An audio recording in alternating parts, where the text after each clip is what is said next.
चलिए स्टार्ट करते हैं।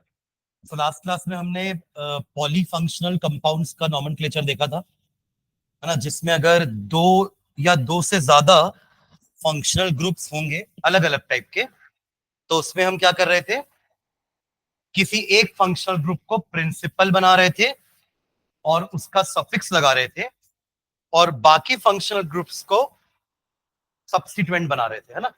उसको प्रिंसिपल फंक्शनल ग्रुप बना दिए, इसको सेकेंडरी, और इनके प्रीफिक्सेस लगा रहे थे। याद आ रहा है?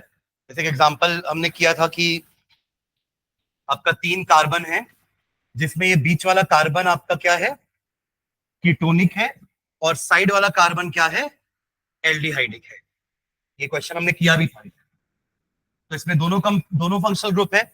आपके पास एल्डिहाइडिक वाला फंक्शनल ग्रुप भी है और कीटोनिक फंक्शनल ग्रुप भी है, राइट। तो इस केस में हमने क्या क्या देखा था कि एल्डिहाइड का प्रेफरेंस कीटोन से ज्यादा होता है। जो प्रेफरेंस ऑर्डर हमने लिखा था उसमें एल्डिहाइड का प्रेफरेंस कीटोन से ज्यादा होता है।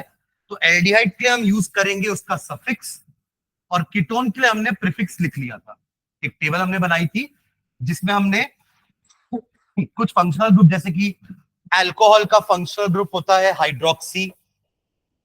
अब तक अपन ऑल ऑल करते थे क्योंकि ऑल तो सफिक्स था, है ना, बट प्रीफिक्स लगेगा तो क्या लगेगा, हाइड्रोक्सी। CHO के लिए अपन अल लगाते थे, और वो तो सफिक्स। अगर आपका CHO को प्रीफिक्स बनाना पड़े तो अपन क्या लगाते थे, क्या लगाएंगे, फॉर्मिल। कीटोन के लिए क्या हो गया, ऑक्सो या कीटो। कीटोन के लिए हम क्या लगाते हैं, आइदर ऑक्सो या फिर कीटो। तो यहां वही लगेगा, इसके लिए अपन क्या बनेंगे, ऑक्सो। तो कौन से कार्बन पे है ये, आपका carbon number 1, carbon number 2, carbon number 3। इसका क्या हो जाएगा नॉमेनक्लेचर, 2 ऑक्सो, और 3 कार्बन है तो प्रोप, तीनों के बीच में सिंगल बॉन्ड है तो एन, ई हट के लग जाएगा अल, 2 ऑक्सो प्रोपेनल इसका नाम। तो दो डिफरेंट फंक्शनल ग्रुप्स, जिसमें एक है प्राइमरी तो उसका सफिक्स लगा, और एक है सेकेंडरी तो उसका प्रीफिक्स लगा। और कौन प्राइमरी कौन सेकेंडरी, तो उसके लिए अपन ने एक ऑर्डर लिखा है, जिसमें आपने देखा होगा कि सबसे पहले कौन था उस ऑर्डर में, अमाइन सॉल्ट्स, उसके बाद थे कार्बोक्सिलिक एसिड, फिर सल्फोनिक एसिड, है ना। आगे लास्ट लास्ट में जाएंगे तो हमारा एल्डिहाइड, कीटोन, अल्कोहल, ये सब बाद में थे। अल्कोहल का तीनों में हमने तो ये सारे फंक्शनल ग्रुप पढ़े ना। अल्कोहल का इन तीनों में, कौन तीनों में, एल्डिहाइड, ये तीनों जो लिखे हुए हैं इनमें सबसे कम प्रेफरेंस किसका है, अल्कोहल का। फिर सेकेंड नंबर पर और थर्ड नंबर पे एल्डिहाइड, और सबसे ज्यादा प्रेफरेबल कौन है इन चारों में, एसिड।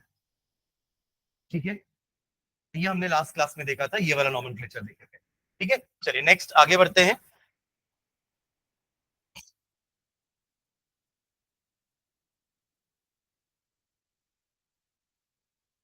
एक हमारा एलिसाइक्लिक बचा है, बट उसके पहले एक दो पॉइंट्स और लिखेंगे, फिर हम एलिसाइक्लिक में आते हैं। लिखना है इसमें एक, rules for IUPAC nomenclature of compounds containing, rules for IUPAC nomenclature of compounds containing, rules for IUPAC nomenclature of compounds containing more than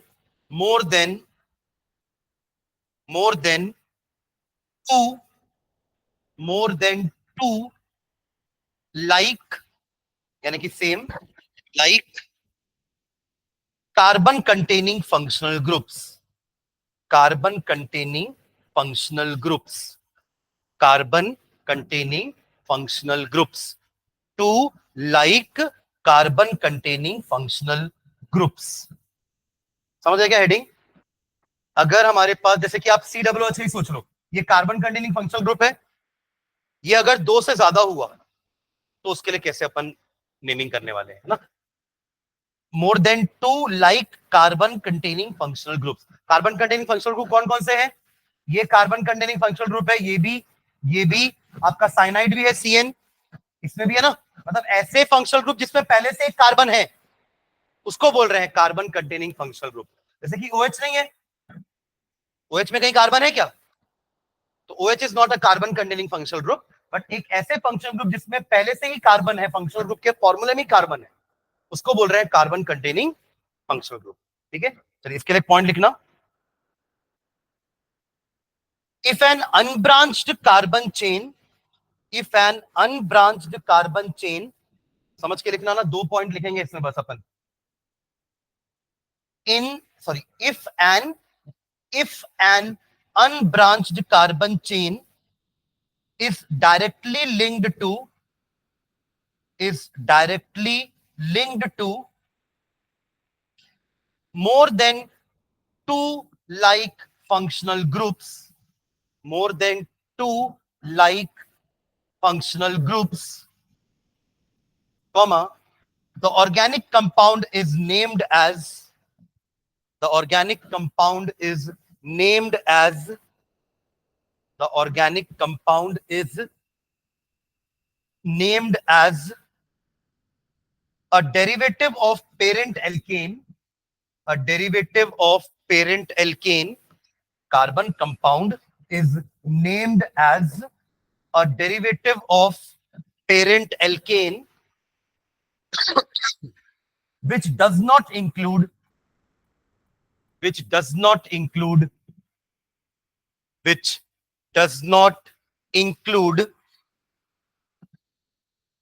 the carbon atoms of the functional group, which does not include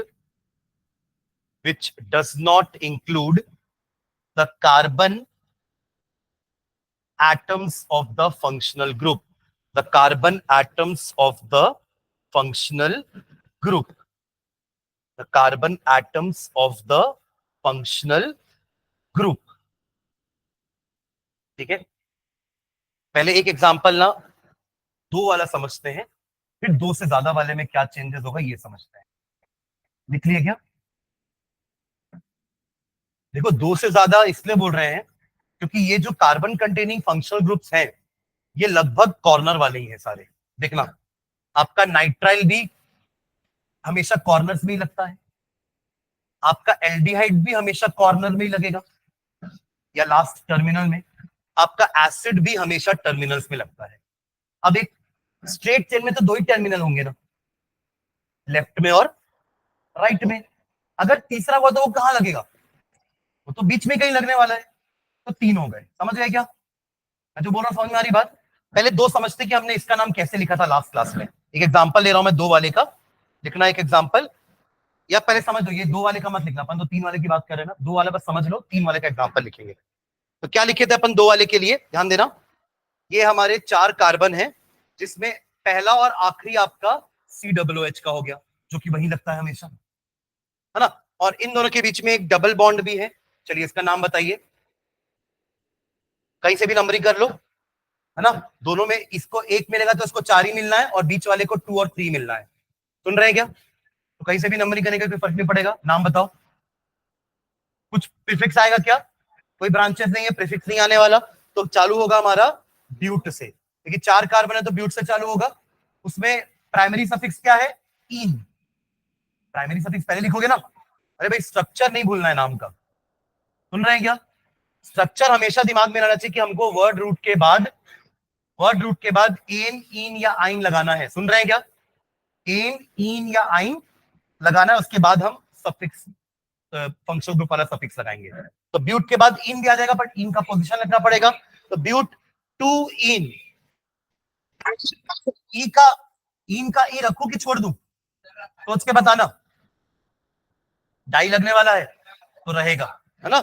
in, okay. आगे 1,4 dioic acid. देखो generally die भी भूल जाते हो ना आप लोग, तो डाई भी भूलना नहीं है, डाइओइक एसिड। ठीक है, तो देखो यहां पे हमने जो ब्यूट लिया वो चारों कार्बन को इंक्लूड किया कि नहीं पेरेंट चेन में, हाँ या ना? मतलब उन कार्बन को भी इंक्लूड किया जो फंक्शनल ग्रुप का कार्बन था, हाँ या ना? ये अपना पुराना टॉपिक हो गया, है ना। अब आज क्या लिखे अपन कि अगर आपके कंपाउंड में 2 से ज्यादा, है ना, 2 से ज्यादा फंक्शनल ग्रुप है जिसमें कार्बन है, तो उस केस में, वो भी अगर वो अनब्रांच्ड चेन में है, जैसे ये अनब्रांच्ड चेन है कि नहीं, ये अनब्रांच चेन है। अगर इस अनब्रांच चेन में अगर तीसरा COOH लगाना होगा तो मैं कहां लगाऊंगा? यही लगेगा या यहां लगेगा? वही ऑप्शन है ना। तीसरा ऑप्शन है ही नहीं हमारे पास। तो अब आप किसी भी हालत में तीनों को पेरेंट चेन में ले ही नहीं सकते। ले सकते हो क्या? तो रूल ये बोलता है कि लेना है तो तीनों को लो, नहीं तो किसी को मत लो। लेना है तो तीनों को पेरेंट में लो, क्योंकि तीनों तो CWH है ना, तो फिर दो के साथ एक के साथ भेदभाव क्यों कर रहे हो? आपने अगर सोचा कि चलो चलो सर यहाँ पे एक CWH लगा देते हैं, तो इसको पेरेंट ले लेंगे और 3 पे अपन उसको कार्बोक्सी बोल देंगे, प्रीफिक्स।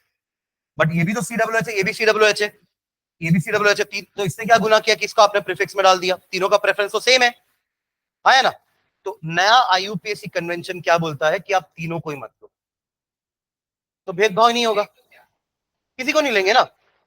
हमारा क्या हुआ, पेरेंट एल्केन तो ब्यूटीन होगा ना, वो सब आपके क्या बन जाएंगे, या लेंगे भी तो अपन उसको कैसे बताएंगे कि मतलब अपन सिर्फ 2 ही कार्बन को दिखाएंगे पेरेंट चेन में, बाकी इन तीनों को अलग से लिखेंगे। चलो इसका एक कंपाउंड लिखते हैं, चलो बनाओ, 5 कार्बन बनाओ, 5 कार्बन बनाओ,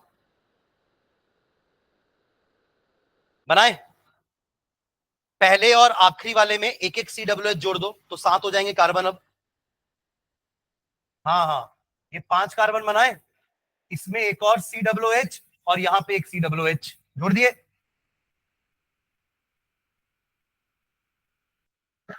ठीक है, अब यहां से तीसरे वाले में यहां पे एक CWH और। ठीक है, अब आप रूल पढ़ो, आपने क्या लिखा है कि if an unbranched carbon chain, if an unbranched carbon chain, दिख रहा है इसमें कहीं ब्रांच नहीं है, if an unbranched carbon chain is directly linked to what, more than 2 like functional groups, यहां तो 3 है तो मोर देन 2 हो गया ना। तब आपने क्या लिखा, तब आप ऑर्गेनिक कंपाउंड का नामकरण कैसे करोगे? It is named as derivative of parent alkane, सुन रहे हो क्या, डेरिवेटिव ऑफ पेरेंट एल्केन, जिसमें ये कार्बन्स नहीं होने चाहिए। सुन रहे, मतलब तीनों को ही अपन को क्या करना है, पेरेंट चेन में इंक्लूड नहीं करना है। ठीक है, तो क्या हो जाएगा इसका नाम देखना, 5 है तो पेंटेन पूरा लिखोगे आप, और इसके बाद, हाँ अब इसके बाद आपका आएगा 1 पे है, 3 पे है और 5 पे है, तो 1,3,5, नहीं नहीं नहीं नहीं, ट्राइओइक एसिड का मतलब तो ये हो गया कि आपने उसके कार्बन को लिया था, तभी तो सिर्फ अरे सुन तो लो मेरी बात, तभी तो सिर्फ कार्बोक्सिलिक एसिड का सिर्फ ओइक एसिड लेते थे, कार्बन का कार्ब हटा देते थे, क्योंकि उसके कार्बन को तो अपन ने पेरेंट में काउंट कर लिया था। बट अब आप काउंट कर रहे हो क्या उस कार्बन को, तो अब पूरा लिखेंगे 1 2 3 ट्राई कार्बोक्सिलिक एसिड, मतलब ओइक एसिड नहीं आएगा, समझ रहे क्या? ओइक एसिड तब आता है जब उसके कार्बन को आप पेरेंट में इंक्लूड कर लियो, जैसे कि यहाँ पे था कार्बोक्सिलिक एसिड में कार्बन, हाँ तो उसमें आ गया ना, तभी तो अपन ने यहां नहीं इंक्लूड किया, तो कहीं ना कहीं तो कार्बन डालना पड़ेगा ना उसका, पर वो पेरेंट के साथ था। ये ब्यूट में इन दोनों का जो कार्बन है ना भाई, इन दोनों ने हेल्प किया ब्यूट बनाने में, समझिए क्या? तो 1 2 3 try carboxylic acid, 1 2 3 try carboxylic acid. देखो इसकी कंडीशन है तब कि अनब्रांच चेन होनी चाहिए और चेन डायरेक्टली CWH से कनेक्टेड होनी चाहिए, तो चेन डायरेक्टली कनेक्टेड है तीनों से, तो इसी कंडीशन पे अपन को ऐसा नाम लिखना है। सुन रहे हैं क्या? वो इसलिए क्योंकि तीनों एक जैसे हैं, तो फिर तीनों के साथ भेदभाव नहीं करना, या तो तीनों को लो या तो तीनों को मत लो, तीनों को तो ले नहीं पाएंगे, क्योंकि कोई भी कंटिन्यूअस चेन ऐसी नहीं बन पाएगी जहां पे तीनों के तीनों CWH पेरेंट चेन में आ जाए, तो इसलिए अपन ने तीनों को ही छोड़ दिया। ठीक है, एक एग्जांपल और लिखो चलो आप लोग अपने से, मतलब मैं क्वेश्चन दे रहा हूं, देखो अब 5 बनाना, टोटल 5 बनाना, 5 कार्बन बना लिए, जिसमें पहले और पांचवे को ना CWH में कन्वर्ट कर दो, एक्स्ट्रा नहीं लगाना, इसी में CWH कर दो लास्ट के 2, मतलब 5 ही कार्बन है ना, बट आखिरी के 2 क्या हो गए आपके CWH। ठीक है, बीच वाले में एक CWH और लगा देना, और बीच वाले में ही एक OH भी लगा देना। चलिए अब बताइए इसका नाम, अभी भी ये अनब्रांच चेन है, अभी भी ये अनब्रांच चेन है, जिसमें वो चेन तीनों डायरेक्टली CWH से अटैच है, बस एक फर्क हो गया कि एक और फंक्शनल ग्रुप आ गया है सामने। बट वो तो वैसे भी सेकेंडरी है। COOH के सामने कौन ऊपर होगा? नहीं है तीनों, है ना। COOH के ऊपर OH नहीं आ सकता, तो OH क्या होगा? Secondary functional group. तो वो तो आपका प्रीफिक्स में आ जाएगा। वो कहां आ जाएगा? प्रीफिक्स में। और OH का प्रीफिक्स क्या होता है?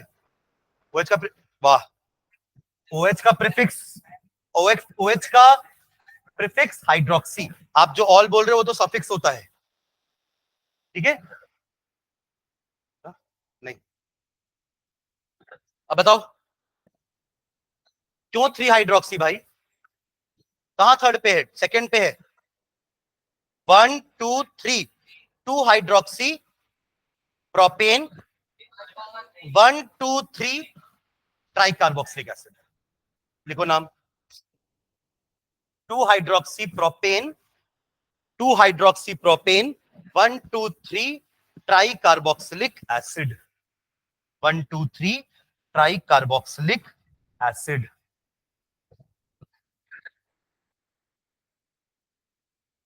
हाँ, एक नाइट्राइल वाला भी लिखते हैं, चलो CN वाला ध्यान देंगे इधर।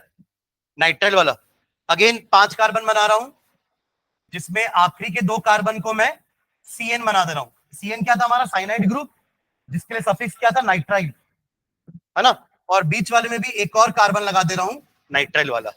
चलिए इसका नाम, इसका नाम, यहां भी 3 लाइक फंक्शनल ग्रुप्स हैं। All the 3 are directly linked to the unbranched carbon chain.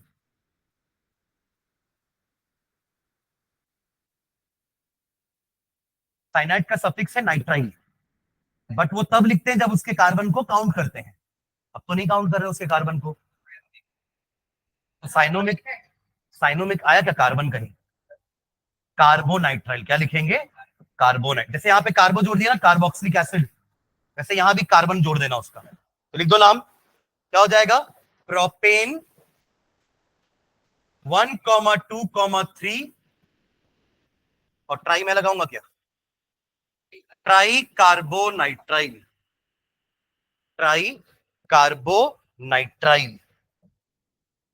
ठीक है क्या? ठीक है। अब इसका एक उल्टा वाला देखते हैं जिसमें अनब्रांच्ड नहीं है। तो अभी तो अनब्रांच चेन थी ना, जिसमें डायरेक्टली लगा था, पर अभी भी 3 होंगे, बट एक कोई ब्रांच में लगा होगा। एग्जांपल समझना, लिखो एक नीचे एक line. If however, if however, if however all the 3 groups, if however all the 3 groups, if however all the 3 groups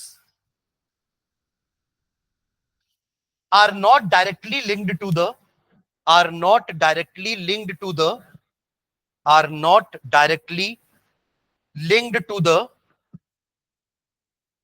unbranched carbon chain,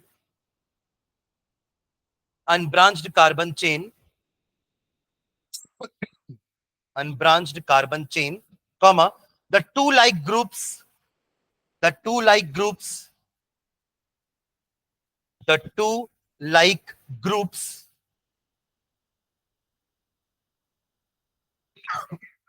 are included in the parent chain, are included in the parent chain.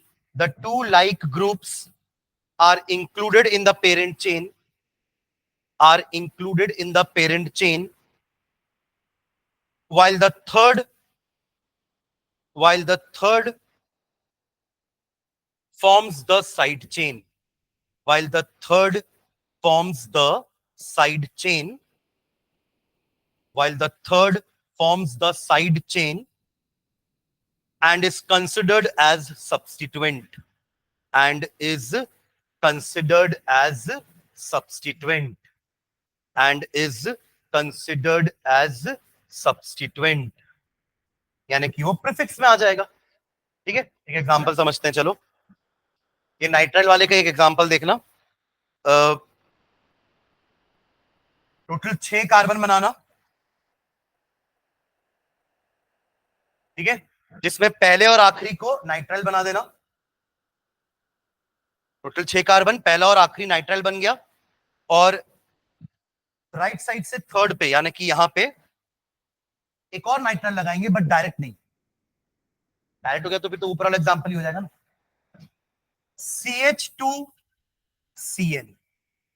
अब देखो ये वाला cyanide, ये वाला nitrile group directly parent chain से linked नहीं है, तो अब ये इनके जैसा नहीं रहा। सुन रहे हैं क्या?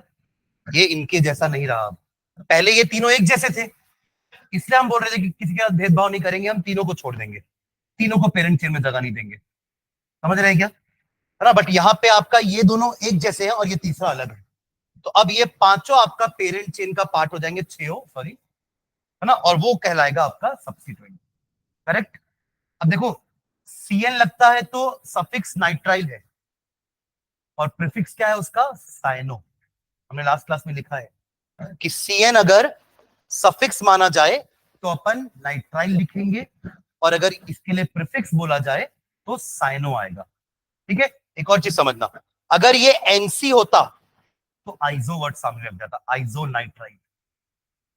समझ रहे हैं क्या? क्योंकि देखो दोनों तरफ से कंपाउंड बॉन्ड बना सकता है, एन भी बना सकता है, सी भी बना सकता है, तो Cn आपका नाइट्राइल होता है और ये आइजो नाइट्राइल होता है। मैं क्लियर? ठीक है, चलो इसका नाम लिखते हैं।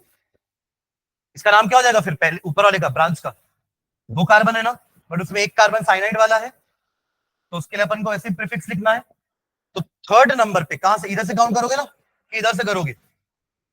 इधर से करोगे, क्योंकि यहां से आपको ब्रांच भी पास पड़ने वाली है ना। थर्ड नंबर पे ब्रांच पड़ेगी, यहां से करोगे तो फोर्थ नंबर पे ब्रांच पड़ेगी। तो 1 2 3 4 5 6, तो थर्ड नंबर पे क्या है आपका? साइनोमिथिल। क्या है? साइनोमिथिल। लिख लो, साइनोमिथिल। पर एक चीज ध्यान रखना कि इसको आप ब्रैकेट में लिखना, क्योंकि ये कॉम्प्लेक्स ब्रांच है। सुन रहे क्या? थर्ड नंबर पे साइनोमिथिल, ब्रैकेट क्लोज। बाकी अपना सेम है, हेक्सेन, है ना, हेक्सेन, और हेक्सेन का ई रहेगा 1,6 डाई। अब डाई कार्बोनाइट्राइल मत लिख देना, है ना, अब कार्बो लिखने की जरूरत नहीं है। सुन रहे हैं क्या? अरे हाँ या ना? इसमें कार्बोनाइट्राइल क्यों लिखे थे? क्योंकि इसके कार्बन हमने पेरेंट में इंक्लूड नहीं किए थे, इससे कार्बोनाइट्राइल पूरा लिखे थे। बट यहां तो हमने अब इसके कार्बन पेरेंट में इंक्लूड कर लिए ना, तो अब सिर्फ नाइट्राइल लिखेंगे। ठीक है, चलो एक आप लोग ट्राई करो। लिखेंगे? हाँ, कौन सा? ये? हाँ, तो सिंगल ही तो है, डबल बॉन्डेड CH2 होता तो मिथिलीन लिखते हैं। है तो वो CH2 एक ही कार्बन का है।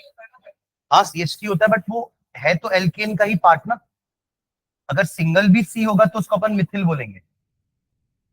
जैसे कि, सुनो एक सेकेंड, हाँ मतलब एक कार्बन अगर एल्केन वाला है तो उसको मिथिल ही बोलेंगे। ठीक है? हाँ, डबल बॉन्डेड CH2 होता तो उसके लिए अपन लिखे हैं मिथिलीन, बट ये डबल बॉन्डेड CH2 नहीं है। ठीक है, चलिए एक एग्जांपल आप लोग करना। 6 कार्बन बना लो, 6 कार्बन बैक टू बैक बना रहे हो, है ना? उसमें पहला और आखिरी उसको CHO बना दो। हाँ, अलग से CHO मत जोड़ना, पहले और छठवें को CHO बना दो, एल्डिहाइड। ठीक है, और फिर राइट हैंड साइड से तीसरे में सेम यही कंपाउंड है, बस समझ लो कि CN की जगह क्या आ रहा है? CHO, CHO, और यहां पे भी CHO। चलो नाम, सुन रहे हैं क्या? सेम कंपाउंड है, बस यहां पर CHO आ जाएगा, यहां CHO और यहां CHO।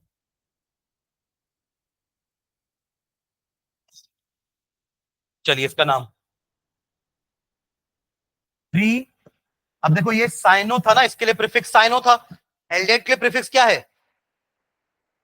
फॉर्मिल। क्या है? फॉर्मिल। एल्डेट के लिए प्रीफिक्स फॉर्मिल है, और सफिक्स तो पता है आपको, अल। एल्डिहाइड के लिए सफिक्स अल है और प्रीफिक्स फॉर्मिल। तो चलो नाम क्या हो जाएगा? 3 formal Mithil, 3 formal Mithil hexane 1,6 डाइअल, 1,6 डाइअल, 1,6 डाइअल।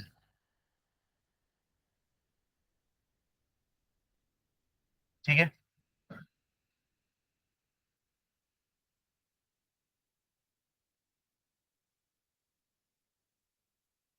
देखो एक चीज और समझना, ये CH2 है बोल के मिथिल नहीं आया है ना, आप ये समझो कि ये एक तरह की कॉम्प्लेक्स ब्रांच है।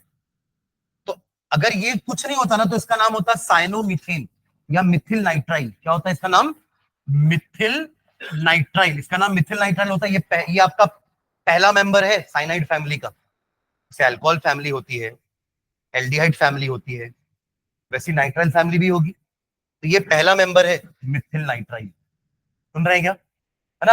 अब अगर यही चीज यहां पे लगी हुई है तो आप इसको अलग से तो साइनोमिथेन लिखोगे नहीं, क्योंकि ऑलरेडी आप एन तो एक जगह जोड़ ही रहे हो कंपाउंड में, तो जब दो जगह एन थोड़ी ना आएगा।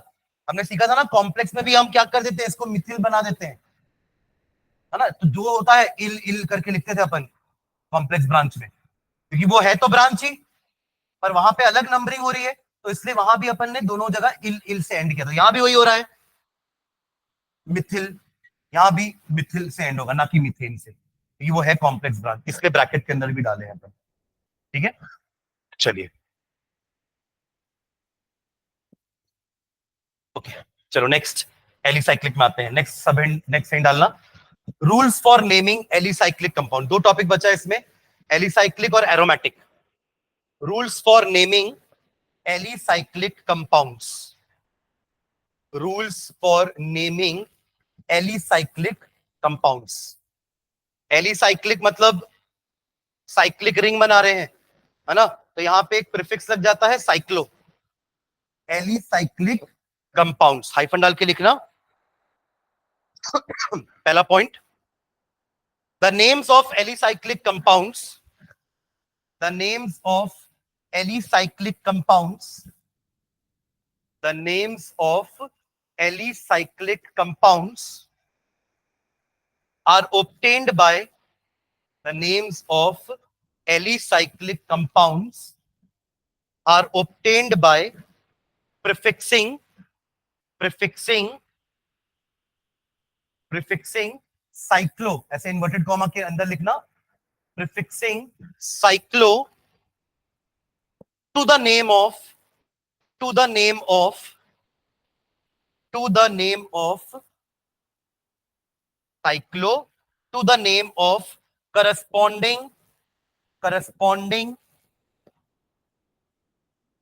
corresponding straight chain hydrocarbon, corresponding straight chain hydrocarbon, corresponding straight chain hydrocarbon, corresponding straight chain hydrocarbon। इसका क्या मीनिंग है करस्पॉन्डिंग स्ट्रेट चेन हाइड्रोकार्बन का? कि स्ट्रेट चेन हाइड्रोकार्बन 3 वाले का नाम क्या होता है?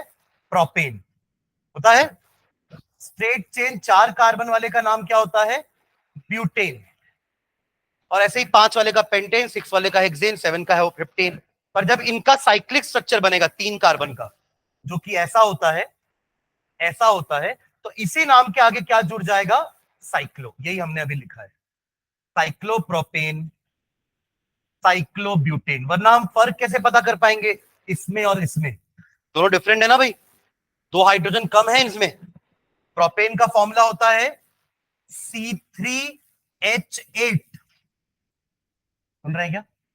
C3H8 करके देखो ना, देखो ये 3 कार्बन, 3 हाइड्रोजन यहां, 2 यहां, 5 और 3 8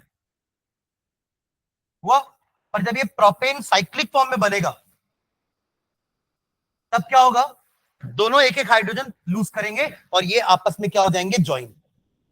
एक एक हाइड्रोजन कम हो गया ना, मतलब 2 हाइड्रोजन कम हो गया, तो साइक्लोप्रोपेन का फॉर्मूला क्या हो जाएगा? C3H6, और ये आपका साइक्लोप्रोपेन हो जाएगा। या तो आप ऐसे लिखो बॉन्ड लाइन डायग्राम, या फिर आप तीनों सी को ऐसे बनाओ और सब में क्या लगा दो? H2 H2 H2। अब सारे CH2 हो गए। पहले क्या थे? आजू बाजू वाले CH3 थे, बीच वाला CH2 था, पर अब तीनों क्या हो गए? CH2, क्योंकि इससे भी एक हाइड्रोजन हटा, इससे भी एक हाइड्रोजन हटा, तभी दोनों साइकिल बनाए। समझ गए लाइन? तो चलो 4-5 एग्जांपल लिख लो इसी में।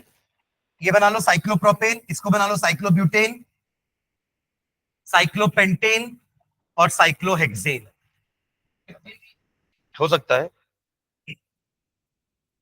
रिंग बनानी है, आप 7 या 8 की बनाओ, सबकी बनेगी।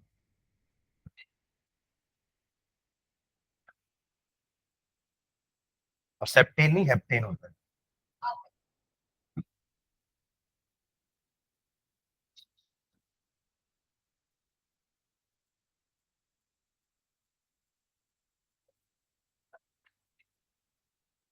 कौन बना रहा है साइक्लोइथेन? साइक्लोइथेन नहीं बनेगा भाई। आपको मिनिमम 3 कार्बन चाहिए साइकिल बनाने के लिए, है ना? 2 कार्बन की चेन कैसे बनाओगे, कुछ भी। चलो।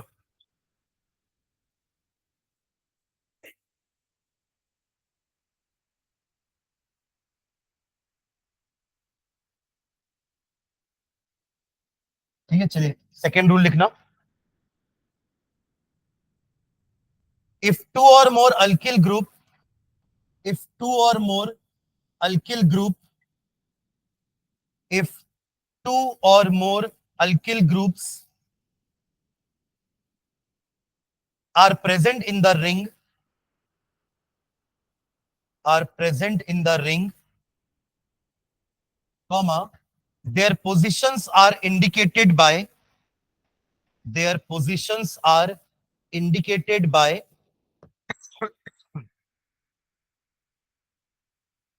if two or more alkyl groups are present in the ring, their positions are indicated by Arabic numerals, 1 2 3, Arabic numerals 1 2 3 etc, 1 2 3 etc, and while numbering, and while numbering, and while numbering the substituents which comes first, and while numbering the substituents which comes first, and while numbering the substituents which comes first in the alphabetical order, in the alphabetical order, is given the lowest locand, is given the lowest locand, सबसे कम number उसी को मिलना चाहिए जो alphabetically पहले आ रहा है, is given the lowest locand provided it does not violate, provided it does not violate, provided it does not violate, VIOLAT, violate the lowest sum of locant rule, the lowest sum of locant rule, provided it does not violate the lowest sum of locant rule. वही lowest sum rule पढ़ते ना, सारे branches के number को add कर देते थे, और हम नंबर वहीं से करेंगे जहां से हमको कम नंबर मिल रहा है, कम सम मिल रहा है। ठीक है, चलो एक एग्जांपल लिखना इसका।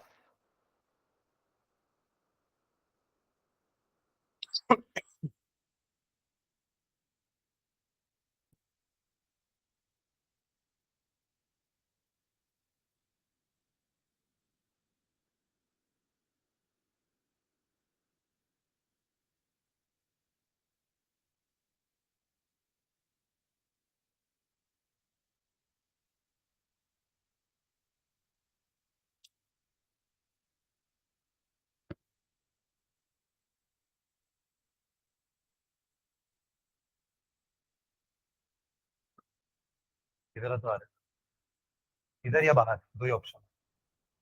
नहीं, इधर।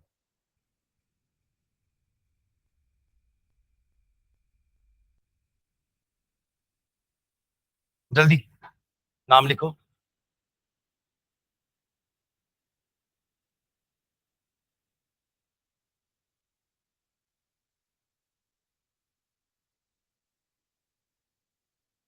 रूल पढ़ लेना एक बार और फिर इसका नाम लिखेंगे।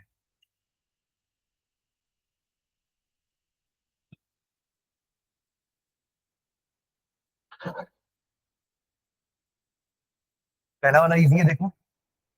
अब देखो साइक्लोपाथ में लगता है ना, पहले तो हमारा ब्रांचेस आएगा, फिर साइक्लो आएगा, फिर वर्ड रूट, और फिर प्राइमरी सफिक्स, और फिर सेकेंडरी सफिक्स इफ एनी। समझ रहे हैं क्या? तो इसका क्या नाम होगा? आप किसी को भी ना, या इसको वन दो तो ये टू हो जाएगा, ये वन तो ये टू हो जाएगा, तो एक ही मतलब है, दोनों को ऐड करके थ्री आ रहा है। तो 1,2, है ना, 1,2 डाइमिथिल, यहां तक तो हो गया प्रीफिक्स, हो गया एक प्रीफिक्स। दूसरा प्रीफिक्स बचा है कौन सा? साइक्लो, और 5 कार्बन वाला है तो साइक्लोपेंटेन, ये इसका नाम हो गया, होगा। अब इसको लिखो, रूल पढ़ के समझ के लिखना है ना, इसको भी थर्ड वाले को भी लिखो।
क्या लिखे?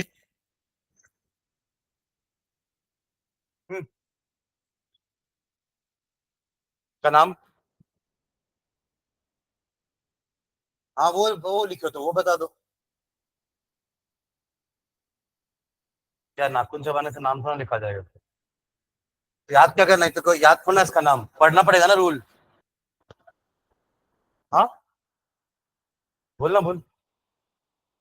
हाँ, क्यों 1,2 भाई?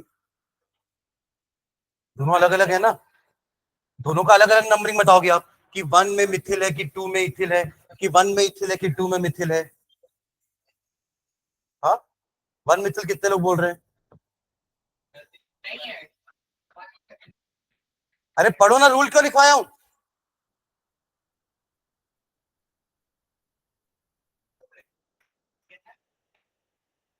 क्या लिखा है उसमें, पढ़ो अच्छे से। कि अल्फाबेटिकली जो पहले आएगा उसको कम नंबर देना है, प्रोवाइडेड कि लोएस्ट सम रूल वायलेट नहीं होना चाहिए। तो अगर आप इसको वन इसको टू देते हो तो सम थ्री आ रहा है, गलत है। इसको वन इसको टू दोगे तब भी सम थ्री आ रहा है, तो हम लोएस्ट रूल को वायलेट भी नहीं कर रहे हैं, और उसको कम नंबर दे रहे हैं जो अल्फाबेटिकली पहले आने वाला है, इथिल। इंग्लिश भी नहीं आती क्या? इंग्लिश में तो लिखा, हिंदी में लिखवाऊंगा उसको आपसे। क्या होगा? वन इथिल,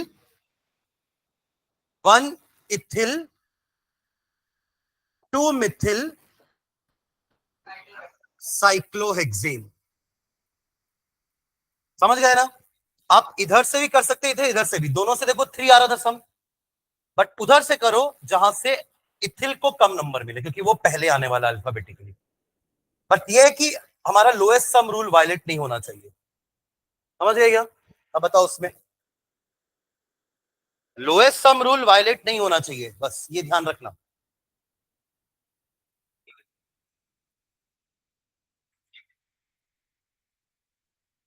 क्या कर रहे हो? अगर इसको वन दे दिए तो इसको थ्री मिला, तो थ्री प्लस वन कितना हुआ? 7। इसको वन देते और इसको थ्री देते तो 1+1+3 5 होता कि नहीं? तो आप तो लोएस्ट सम को वायलेट कर दिए।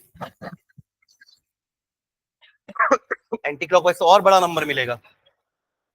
ऑब्वियसली यही जाएंगे ना भाई, जहां से अपना लोएस्ट सम मिल रहा है। हाँ, जा सकते हैं एंटी क्लॉकवाइज भी, जा ही रहे ना, यहाँ भी तो गए थे, यहाँ भी तो गए थे एंटी क्लॉकवाइज।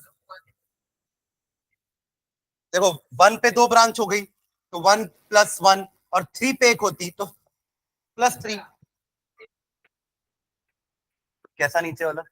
अरे पहले ये तो समझो, ये समझ गए ना? अरे हाँ या ना? आप अगर अभी भी यही सोचोगे कि अल्फाबेटिकली इथिल पहले आने वाला है तो उसको कम नंबर देते हैं, तो कर सकते थे, बट उससे ना लोएस्ट सम रूल वायलेट हो रहा है। समझे क्या? क्योंकि इसको 1 देने पर इसको 3 मिलेगा, और 3 को 2 बार ऐड करोगे तो 6 + 1 7 हो जाएगा।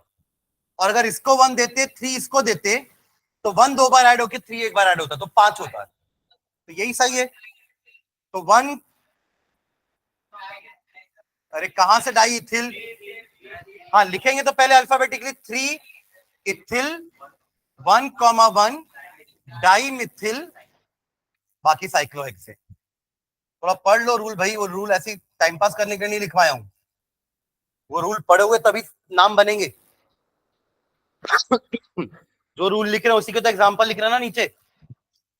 अरे हाँ है ना? चलो ये बताओ, कुछ नहीं है उसमें। ये क्या है? ये एक मिथिल है वो, और ये क्या है? 3 है, 1 2 3, ये प्रोपिल है। ये मिथिल है और ये क्या है? Propyl. This is Mithil, bond line से लिखा हूं मैं, एंड दिस इज प्रोपिल। फिर से बता रहा हूं, जितने भी जॉइंट्स होते हैं, जितने भी कॉर्नर्स होते हैं, they are considered as carbon atoms. तो 1 2 3, और ये एक, तो 1 कार्बन वाले को मिथिल, तो 3 कार्बन वाले को प्रोपिल। ठीक है, चलो आप बताओ इसका नंबर। 4 एग्जाम्पल, चौथा कर रहे हैं, अभी तक आपको रूल समझ में नहीं आया है। तो तेरे को ये डाउट था कि पी पहले आता है एम बाद में आता है, वाह रे भाई। 1 2 3, देखिए आप यहां से भी करोगे तो 1 2 3 4 ही आने वाला है लोएस्ट, मतलब सम, तो सम दोनों साइड से सेम है। It is just like this question, ये दोनों एक जैसे क्वेश्चन है। मतलब आपको पता होना चाहिए अल्फाबेट में एम पहले आता है कि पी पहले आता है ना? वो डाउट है तो फिर मैं इसको कुछ नहीं कर सकता ना। एम एन, तो एम पहले आ जाएगा, तो 1 मिथिल 3 प्रोपिल साइक्लोहेक्सेन। क्लियर है? चलिए अगला rule.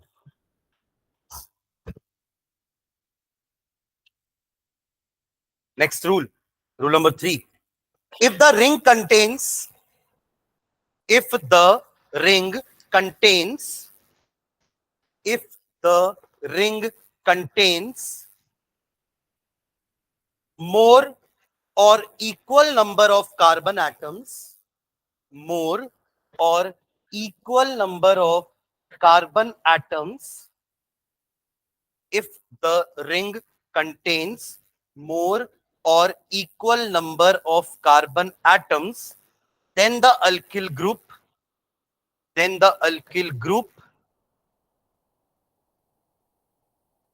attached to it,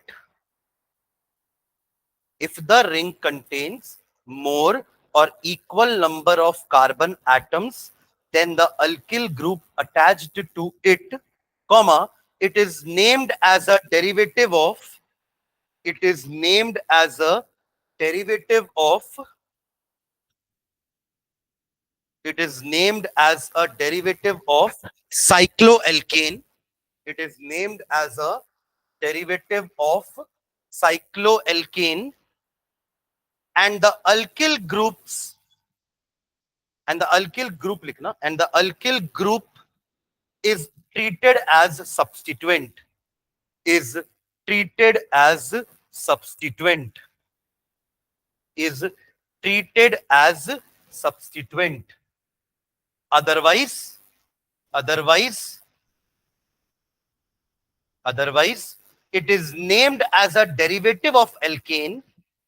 Otherwise, it is named as a derivative of alkane.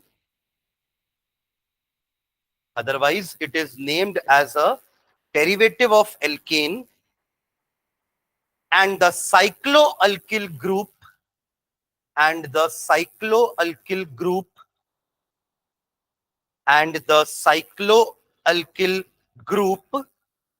is considered as a substituent.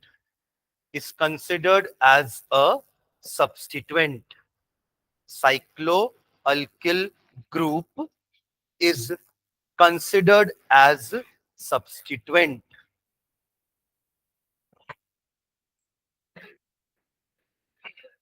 इसमें इसको अल्किल ग्रुप को, हाँ तो सब्स्टिट्यूएंट ले रहे थे ना, पर अभी क्या है समझो, देखो रूल क्या बोल रहा है, इधर ध्यान देंगे सभी। मैं दो एग्जांपल ले रहा हूं ना, ध्यान देना इधर।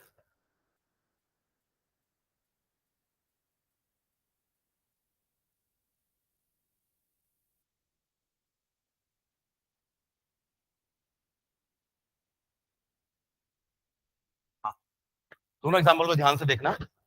पहले एग्जांपल में क्या है, आपके साइक्लिक रिंग में 6 कार्बन है, साइक्लोहेक्सेन है ना ये, और जो रिंग लगा हुआ है साइड में उसमें 4 कार्बन है, यानी कि रिंग में ज्यादा है और सब्स्टिट्यूएंट में कम है। तो उस केस में जिसके पास ज्यादा कार्बन है उसी के नाम से हम कंपाउंड को एंड करेंगे, यानी कि साइक्लोहेक्सेन का डेरिवेटिव होगा पूरा कंपाउंड। डेरिवेटिव का मतलब ये होता है कि उससे डिराइव्ड हुआ है वो साइक्लिक कंपाउंड, बट उसमें अल्किल ग्रुप क्या लगा हुआ है, ब्रांच। तो इसका नाम क्या होगा, ये तो सिंपल सा नाम है। फर्स्ट कार्बन पे क्या लगा है, 4 कार्बन वाले को क्या बोलेंगे, ब्यूट नहीं बोलेंगे, ब्यूटिल। जैसे एक कार्बन को मिथिल बोल रहे हैं, 2 को इथिल, 3 को अभी प्रोपिल बोले थे, तो चारों क्या बोलेंगे, ब्यूटिल। इसका नाम क्या हो जाएगा, 1 ब्यूटिल क्या, साइक्लोहेक्सेन। समझे क्या, ये तो पिछले रूल जैसा ही है, समझे क्या। बट दिक्कत तब आएगी जब रिंग में नंबर ऑफ कार्बन चेन से कम है। दिख रहा है, रिंग में कितने कार्बन है, 4 चेन, और साइड चेन में कितने हैं, 5।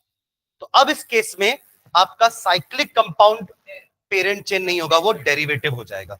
यानी कि अब आपका कंपाउंड का नाम पेंटेन है, क्या है, पर उसके थर्ड नंबर पर एक साइक्लिक रिंग लगा हुआ है which is treated as substituent, और उसका नाम क्या लिखोगे आप, साइक्लोब्यूटिल। क्या लिखोगे, साइक्लोब्यूटिल। तो क्या हो जाएगा, 3 साइक्लोब्यूटिल पेंटेन।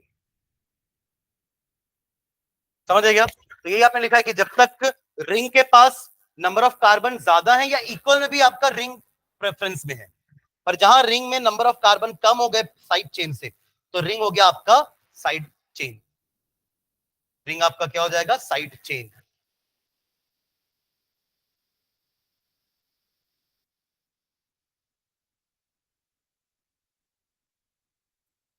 हाँ, साइक्लो वाला डेरिवेटिव होगा, यानी कि चेन आपकी जो साइड चेन कार्बन की लगी वो साइड चेन ही रहेगी, सब्स्टिट्यूएंट रहेगी। उसको भी लिख लो, एक बना लो, साइक्लोपेंटेन बनाओ और 5 कार्बन लगा दो साइड चेन में। समझे क्या बोला मैंने, ये रहा आपका साइक्लोपेंटेन और इसमें 5 कार्बन लगा दो, दोनों जगह बराबर कार्बन है, तब भी आपका नाम इसी से एंड होगा, साइक्लोपेंटेन। आपका नाम किससे एंड होगा, साइक्लोपेंटेन। और हाँ, वरना उसको अपन कॉम्प्लेक्स सब्स्टिट्यूएंट नहीं बोल सकते। कैसे, क्वेश्चन पूछे, देखो इधर ऐसा बोल रहा है ना कि ये ऐसा रहे, साइड से नहीं लगा हुआ है, कोई और कार्बन से।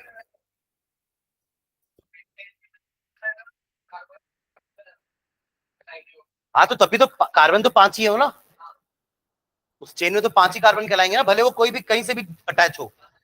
इसका जैसे आप नाम क्या लिखोगे, इसको ब्यूटिल नहीं बोल सकते ना आप, 1 ब्यूटिल। 1 ब्यूटिल कैसे बोलोगे, 1 ब्यूटिल तो ये है, ये दोनों सेम थोड़ी ना है। तो अब देखो, ये वो कॉम्प्लेक्स ब्रांच वाला केस है, ध्यान देना। ये कौन सा वाला केस है, कॉम्प्लेक्स ब्रांच वाला, जिसमें ब्रांच के अंदर फिर ब्रांच है। तो उस केस में क्या करते थे अपन, उस कार्बन को 1 नंबर देते थे, कार्बन 1 तो ये भी है, तो कंफ्यूजन ना हो इसलिए इसको नाम ब्रैकेट में लिखते थे। तो इसको कार्बन नंबर 1 देंगे और इसका बन गया पेरेंट चेन ये, और ये हो गया उसका सब्स्टिट्यूएंट। मतलब इसका नाम क्या होगा, 1 मिथिल प्रोपिल। 1, अरे 1 पे मिथिल लगा है और वो खुद प्रोपेन है, पर प्रोपेन से थोड़ा नाम एंड कर दोगे, वो तो ब्रांच है, तो प्रोपेन। तो इसका क्या नाम हो जाएगा? 1 पे 1 मिथिल प्रोपिल और साइक्लोहेक्सेन। समझ गए क्या?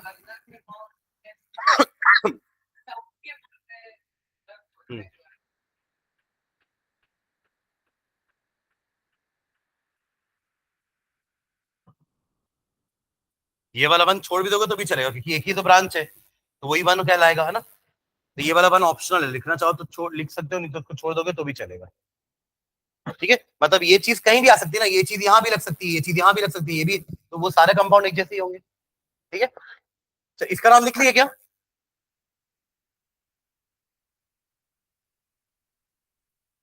पेंटिल साइक्लोपेंटेन होगा। पेंटिल साइक्लोपेंटेन,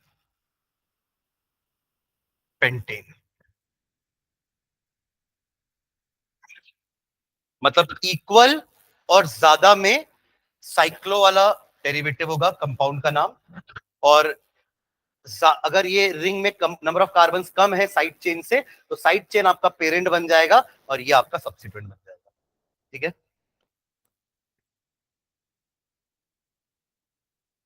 ठीक है। अब इसके अलावा एक रूल और है, समझना। अगर इस चेन के साथ, इस रिंग वाले कंपाउंड के साथ, एलिसाइक्लिक कंपाउंड के साथ, यहां कोई ऐसा चेन लगा है जिसमें डबल बॉन्ड है या ट्रिपल बॉन्ड है या कोई फंक्शनल ग्रुप क्यों ना हो, फिर नंबर ऑफ कार्बन मत देखना कि कम है कि ज्यादा है, तब फिर यही हमारा पेरेंट होगा और ये साइड चेन। क्योंकि ऊपर क्या है, मल्टीपल बॉन्ड्स हैं, ऊपर फंक्शनल ग्रुप है, तो आप उसको फिर साइड चेन नहीं बना सकते। समझ रहे हैं क्या? ठीक है, तो चलो उसके लिए पॉइंट लिखते हैं। लिखना next point, point number 4। If the side chain contains, if the side chain contains, if the side chain contains a multiple bond, a multiple bond or a functional group, or a functional group, multiple bond or a functional group, comma, the alicyclic ring, the alicyclic ring is treated as substituent, is treated as substituent irrespective of the size of the ring. ये समझे last line? irrespective of the size of the ring, ring कितनी भी बड़ी क्यों ना हो, है ना, बट उसको हम सब्स्टिट्यूएंट ही मानेंगे, क्योंकि साइड चेन के पास मेन लोग हैं। कौन कौन? वो मेन लोग कौन है? मल्टीपल बॉन्ड्स या फंक्शनल ग्रुप। ठीक है, ये अब इस पे लिखो, चलो तीनों के नाम। तीनों में हमने या तो मल्टीपल बॉन्ड्स डाली हैं, या तो फंक्शनल ग्रुप डाले हैं, या तो दोनों डाल दिए हैं। irrespective of size of the ring, irrespective of size of the ring.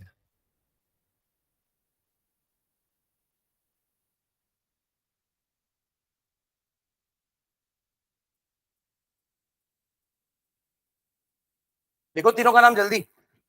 तीनों में आपका एलिसाइक्लिक, एलिसाइक्लिक रिंग क्या होगा? साइड चेन, यानी सबका नाम चालू साइक्लो से होगा। हाँ, बस ये देखना कि किसी में मिथिल लगा है तो मिथिल भी पहले आएगा, है ना।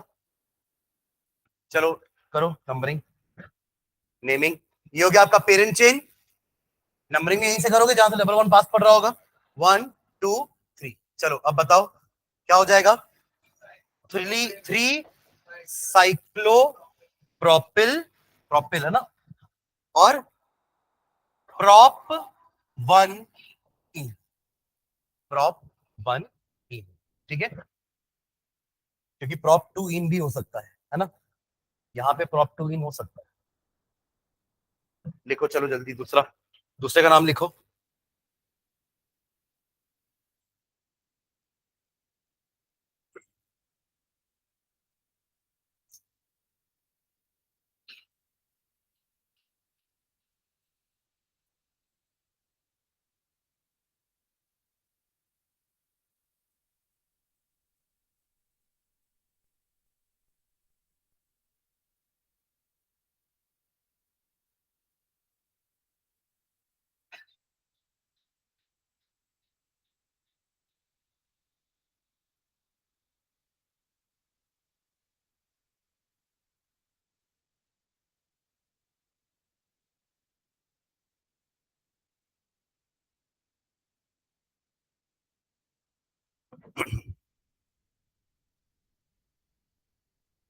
देखिए नाम,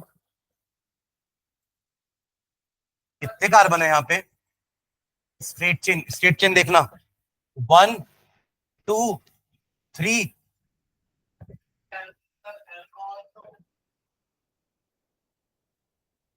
अल्कोहल क्या? कैसे, क्यों भाई? एक्चुअली मिथिल नहीं है, वो भी चेन ही है। देखो कंटिन्यूस चेन में आ रहा है ना, ये भी 4 कार्बन हो गए ना। 4 कार्बन जिसमें सेकंड नंबर कार्बन पे OH और थर्ड नंबर कार्बन पे साइक्लोहेक्सिल है। दिख रहा है? हाँ तो दिए ना पहले इंपॉर्टेंस, अपन ने यहां से कहा नंबरिंग की, हमने यहां से नंबरिंग की ताकि सेकंड नंबर मिल पाए कार्बन को। आप इस कार्बन को थोड़ी ना छोड़ दोगे। वो देखो ये एक्चुअली यही ऐसा लिखा हुआ है, ध्यान देना। अभी तो मैंने इसको ऐसा बनाया है, ये चीज ये लिखी हुई है, ये है ये। मतलब अगर ऐसा कुछ होता तो, ऐसा कुछ होता तो आप क्या करते, यहां से नंबरिंग करते 1 2 3 4। हालांकि ये चीज यहाँ पे नहीं है, ये वाली है ना इस कंपाउंड में, तो ये है, ये और ये सेम है। बस इसमें फर्क इतना है कि यहाँ पे थर्ड नंबर पे क्या लगा हुआ है, एक साइक्लोहेक्सेन। तो now this and this are same. फिर 3 methyl, 3 cyclohexyl butane two ol. 2 butanol भी लिखते हैं कई जगह, पर अपन तो बीच में लिखते हैं ना, तो वैसे ही लिखो। समझ गया क्या बोला मैंने अभी? Butane two ol and 2 butanol all are same, है ना? तो क्या हो जाएगा, 3 पे cyclohexyl butane two ol, 3 cyclohexyl butane two ol. ठीक है, चलो last. Again this is parent chain, 1 2 3 4। Fourth number पे साइक्लोहेक्सिल है, उसके अलावा 4 हमारे पेरेंट चेन में कार्बन है। सेकेंड नंबर पे क्या है? सेकेंड नंबर पे, हाँ, कीटोन ना, वो कीटोन है, समझ में आना चाहिए ग्रुप, है ना? देखिए हर बार ऐसा नहीं लिखा रहेगा ना, कि हम तभी समझेंगे जब ऐसा लिखा होगा। ठीक है, तो वो क्या हो गया आपका, कीटोन। ओके, आगे।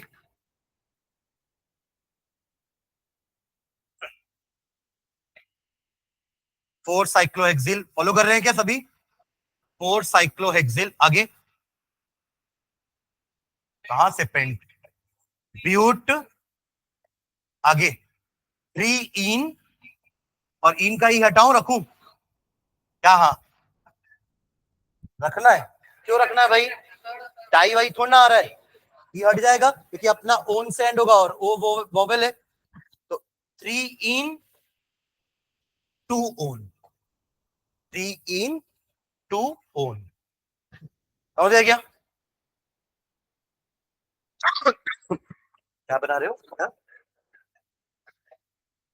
नहीं, वो तो ऐसे बन गई है।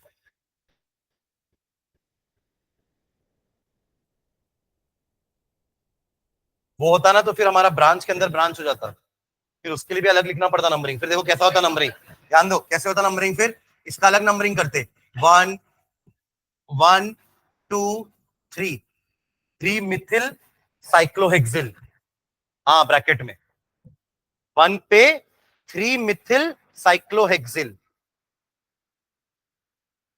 और ये पूरा 4 पे होता ना, एक्चुअली 1 पे भी नहीं बोलना चाहिए, 4 पे क्या हो जाता, 3 मिथिल साइक्लोहेक्सिल। बाकी पूरा नाम सेम रहता। ठीक है, चलो आगे बढ़ते हैं।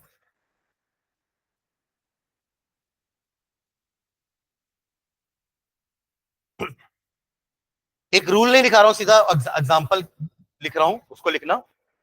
देखिए आपको प्रेफरेंस ऑर्डर तो पता है ना, हमने एल्केन, हमने स्टेप बाय स्टेप सारे के पढ़े। हमने क्या पढ़ा कि सब्स्टिट्यूएंट से ज्यादा प्रेफरेंस मल्टीपल बॉन्ड्स का होता है, मल्टीपल बॉन्ड से ज्यादा प्रेफरेंस फंक्शनल ग्रुप का होता है, और फंक्शनल ग्रुप में भी 2 अगर हो तो उनमें प्रिंसिपल वाले का ज्यादा होता है, सेकेंडरी वाला सब्स्टिट्यूएंट हो जाता है। तो हम ये पढ़े हुए हैं, तो उसी से रिलेटेड ये वाला मैं इसलिए रूल नहीं लिखवा रहा हूँ, सीधा एग्जाम्पल देखना कि ये आपका एक साइक्लिक रिंग है 5 कार्बन का, साइक्लोपेंटेन। उसमें यहाँ पे मैंने डबल बॉन्ड लगा दी, तो ये साइक्लोपेंटीन हो जाएगा। पेंटेन ना बोल करके अपन इन लगाएंगे, साइक्लोपेंटीन हो जाएगा, राइट। सॉरी। अब इसी में मैंने क्या कर दिया, एक रिंग लगा दी जिसमें एक फंक्शनल ग्रुप भी लगा दिया। तो अब आप बताइए कि इसमें नेमिंग के लिए आपके साइक्लिक वाले कंपाउंड को पेरेंट मानेंगे और इसको सब्स्टिट्यूएंट मानेंगे, कि इसको पेरेंट मानेंगे, साइक्लिक वाला सब्स्टिट्यूएंट होगा, ऊपर वाले को पेरेंट मानेंगे, क्योंकि हमको पता है कि डबल बॉन्ड से ज्यादा प्रेफरेंस फंक्शनल ग्रुप का है। समझ रहे हैं क्या? चलो उसका नाम लिखो। पेरेंट चेन आपका ऊपर वाला ही हो जाएगा, यानी कि प्रोपेन 1 ऑल। बट 2 नंबर पे आपके पास एक साइक्लोपेंटेन का है रिंग। पर देखो ये जो इसको नंबर 1 दोगे है ना, जिससे अटैच्ड है, आप घुमा के नंबर आप इधर से लाओ या इधर से लाओ, आपके डबल बॉन्ड वाले को 3 ही मिलना है मिनिमम। सुन रहे हैं क्या? 3 लिखना पड़ेगा ना भाई, कि डबल बॉन्ड कहां पे है। तो क्या हो जाएगा नाम इधर, और इधर ऊपर नंबरिंग कैसे करोगे, 1 2 3। चलो तो 2 पे साइक्लो, क्या 3, पेंट तो लिखो पहले, साइक्लोपेंट 3 इन आइल। समझ रहे हैं ना, क्योंकि वो ब्रांच है, तो एंड तो आइल से ही होगा। और अच्छे से अगर लिखना होगा ना तो 1 आइल भी लिख दोगे तो और अच्छा हो जाएगा। नहीं लिखोगे तो भी चलेगा, इन आइल भी चलेगा, ठीक है। ये हो गया हमारा ब्रांच पूरा। बाकी नाम क्या है, प्रोपेन 1 ऑल, प्रोपेन 1 ऑल। एक और लिखो तो ये वाला मजा आएगा।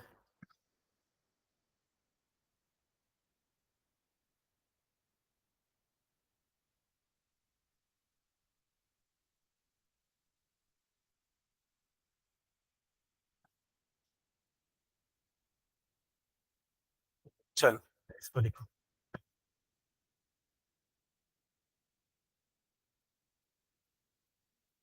अगेन पेरेंट तो आपको पता है क्या है ना, 3 कार्बन वाला, यानी कि नाम आपका प्रोपेनोइक एसिड से एंड होना चाहिए। समझे क्या? अब उसको देख लो, 3rd नंबर पे एक साइक्लिक रिंग लगी हुई है, उस साइक्लिक रिंग में भी 4थे नंबर पे मिथिल लगा हुआ है, और 2 पे इन है। अब तो बता दिया मैंने, बस अब लिखना है।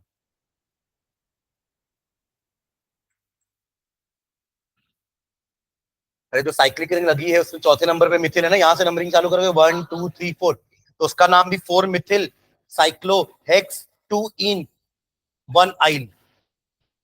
और बाकी तो वो लिखा है, पूरा नाम बता दिया मैं, लिख तो लो कम से कम।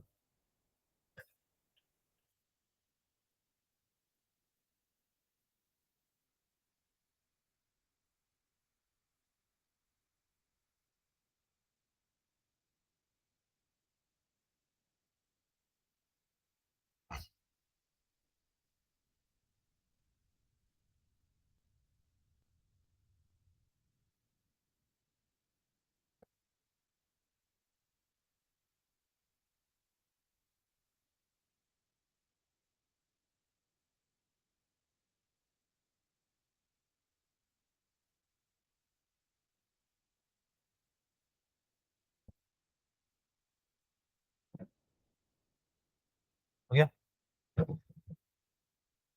लिख लिया ना, 1 2 3 4, और इधर भी 1 2 3, उसको दो ना 1, तो 3 से चालू करेंगे नाम, तो 3 पे क्या है, नहीं 4 मिथिल, उसका भी तो पहले प्रीफिक्स लिखोगे ना भाई, 4 मिथिल साइक्लो हेक्स 2 इन 1 इल। ये पूरा हमारा ये वाला काम हो गया ना।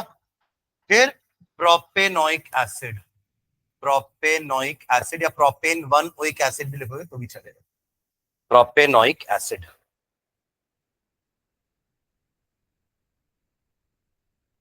समझे क्या? ठीक है, इसके बाद 2 एग्जांपल और करते हैं, रूल नहीं लिखाऊंगा, क्योंकि फंक्शनल, अब अगर मान लो दोनों में फंक्शनल ग्रुप है, कौन दोनों में, रिंग में भी और साइड चेन में भी। अभी तो देखो साइड चेन का क्यों प्रेफरेंस ज्यादा था, क्योंकि उसके पास फंक्शनल ग्रुप था, इसके पास फंक्शनल ग्रुप नहीं था। पर अगर आप दोनों के पास फंक्शनल ग्रुप है, तो अपन ये चेक करेंगे किसके पास ज्यादा प्रेफरेंस वाला फंक्शनल ग्रुप है। समझ गए क्या? तो इसका डायरेक्ट एग्जांपल लिखना।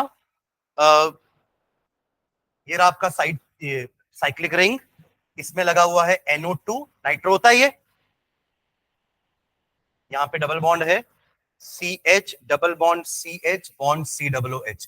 अब साइड चेन में भी एक फंक्शनल ग्रुप है और रिंग में भी फंक्शनल ग्रुप है, तो जिसके पास ज्यादा प्रेफरेंस वाला फंक्शनल ग्रुप होगा उसको आप पेरेंट बनाओगे और दूसरा वाला अपने आप सब्स्टिट्यूएंट बन जाएगा। तो अगेन यही हमारा पेरेंट चेन होगा क्योंकि COOH का प्रेफरेंस NO2 से ज्यादा होता है। NO2 का तो सफिक्स भी नहीं होता, वो तो बाय डिफॉल्ट नाइट्रो ही लिखाता है हर बार, तो वो हेलोजन जैसा है। लिखे थे ना अपन कि कुछ फंक्शनल ग्रुप तो ऐसे होते हैं जिनका सफिक्स है ही नहीं, उनमें ये भी एक है। ठीक है, तो अगेन यहां से नंबरिंग करेंगे 1 2 3 4। पिछले जैसे कंपाउंड है, बस यहाँ पे एक एक्स्ट्रा इन आ गया है और यहाँ पे नाइट्रो आ गया है और यहाँ का इन खसक के यहाँ चला गया है, वरना पिछले जैसे कंपाउंड है पूरा। ठीक है, अगेन नंबरिंग 1 2 3। चलो बोलो नाम क्या होगा इसका? 3 पे है, अब बताओ अंदर का नाम क्या होगा? 4 nitro cyclo hex 1 en yl prop 2 in 1 oic acid। ठीक है,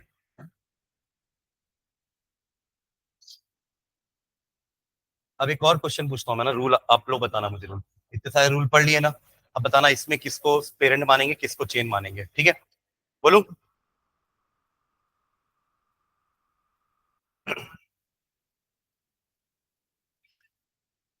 एक एक नंबर का आएगा और क्या। हाँ चलो, अरे छोड़ो ना, कितने नंबर का आएगा नाम लिख देना, जितना भी नंबर का आएगा। चलो आगे बढ़ो। हाँ पूछूं। अगला रूल है कि दोनों में, साइड चेन में भी और रिंग में भी सेम फंक्शनल ग्रुप है, सेम। यानी कि दोनों में OH होगा, या तो दोनों में CHO होगा, या तो दोनों में COOH होगा, मतलब कोई प्रिंसिपल कोई सेकेंडरी नहीं, जैसे यहाँ पे था। तो अब किसको पेरेंट चेन मानेंगे? क्या बॉन्ड देख के? तो दोनों को कैसे मानोगे? पेरेंट तो कोई एक ही होगा ना। क्यों? कुछ और चीज सोचो इसके बारे में। हाँ कौन बोला? जिसके पास ज्यादा कार्बन है। अरे सोचो ना वो रूल पीछे वाला, नहीं बोल रहा था। पिछला रूल यही था ना हमारा कि जब कुछ नहीं था तो किसको प्रेफरेंस दे रहे थे? काउंट को, कि जिसके पास कार्बन ज्यादा है उसको पेरेंट बनाओ, जिसके पास कम है उसको रिंग बनाओ। अब तो दोनों एक ही जैसे है ना, क्योंकि दोनों के पास सेम फंक्शनल ग्रुप है। तो अब वापस कार्बन वाला रूल अप्लाई कर दो इसमें। ठीक है, चलो एक लास्ट एग्जांपल। चलो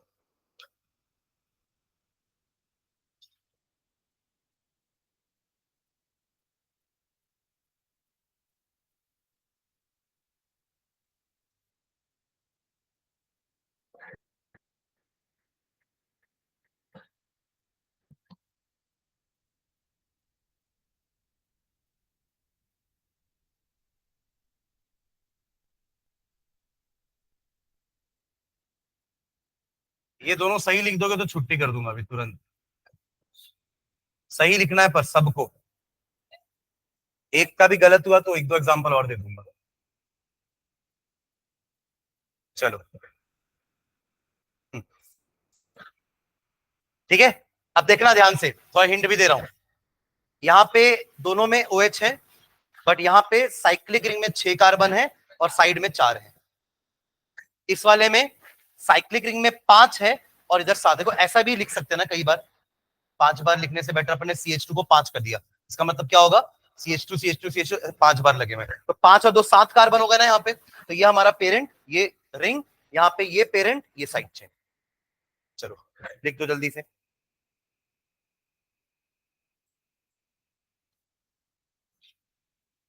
सोच के लिखो, कुछ भी उटपटांग नाम मत लिखना।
ठीक है, पहले वाले का नाम।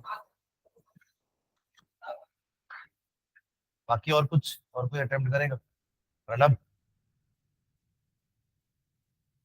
करना भाई अटेम्प्ट। साइक्लिक वाले को नंबरिंग करे हो? नंबरिंग करे हो? कहां से किए हो? OH वाले से ना, 1 2, ठीक है चलो आगे। अब ये हमारा प्रीफिक्स में आ जाएगा पूरा, तो क्या लिखे? 2। ऑल क्यों आएगा भाई? तो अल्कोहल है, बट वो कोई पेरेंट हो ना कि आप उसमें ऑल लगा दोगे। ऑल तो हमेशा वर्ड रूट के बाद लगता है ना। ये क्या वर्ड रूट है क्या? वर्ड रूट तो हमारा साइक्लोहेक्सेन से एंड होने वाला है नाम, वहां पे ऑल आएगा। अरे कैसे कर रहे हो यार आप? देखो, अगर आप इसको पूरे को पेरेंट माने हो, इसको पूरे को रिंग मान रहे हो, चेन, तो इसका भी तो रिंग होगा ना, मतलब चेन का वो सब्स्टिट्यूएंट वाला नाम लिखोगे हाइड्रोक्सी, इसके लिए ऑल लिखोगे, इसके लिए हाइड्रोक्सी, इसके लिए फॉर्मिल, इसके लिए अल। अरे भाई साइड चेन खुद ही बोल रहे हो, साइड चेन में सफिक्स कैसे लगा सकते हो? तो टू पे क्या? टू पे टू हाइड्रोक्सी, यहीं से चालू करो नंबरिंग, 1 2 3 4। टू पे टू हाइड्रोक्सी ब्यूटिल, बस। 1 इल भी लिख सकते हो, ब्यूट 1 इल, है ना? करेक्ट। ये हो गया काम सामने का। अब बताइए, साइक्लो हेक्सेनॉल। ठीक है, चलो इसको, इसमें आपके साइड चेन में 7 है, which is greater than the ring. भले दोनों में सेम फंक्शनल ग्रुप है, पर ये होगा पेरेंट और ये होगा साइड चेन। ये रहा आपका पेरेंट, और पेरेंट में नाम, इसको क्या नंबर मिलेगा? 7, 1 यहां पर, 5 6 और ये 7। करेक्ट। तो 7वें नंबर पे अब फिर यहां भी नंबरिंग करोगे, यहां पे नंबर, इसको तो 1 मिल ही जाएगा जो अटैच होता है। अब इधर से घूम के आओगे कि इधर से घूम के आओगे? ऊपर से, क्योंकि इसको कम नंबर मिलना चाहिए, तो यहां पे आ गया 2। तो अब बताओ, 7 के अंदर 3 फॉर्मिल, क्या आगे? Cyclo pentyl, cyclo pentyl. ठीक है, अब आ जाओ इसमें, ये तो सिंपल नाम है ना, हेप्टेनल, हेप्टेनल। ठीक है क्या? ठीक है, तो ये एलिसाइक्लिक पूरा हो गया है। नेक्स्ट एरोमेटिक का हैंड डाल के छोड़ देना, नेक्स्ट क्लास में अपन अपन नॉमेनक्लेचर खत्म कर देंगे, है ना? तो IUPAC नॉमेनक्लेचर ऑफ, या नॉमेनक्लेचर ऑफ एरोमेटिक हाइड्रोकार्बन्स, बस लास्ट एक क्लास लूंगा नॉमेनक्लेचर की, फिर एक क्लास नॉमेनक्लेचर का टेस्ट होगा ना पूरा। तो मैं क्या करूं, वीडियो डला हुआ है सब।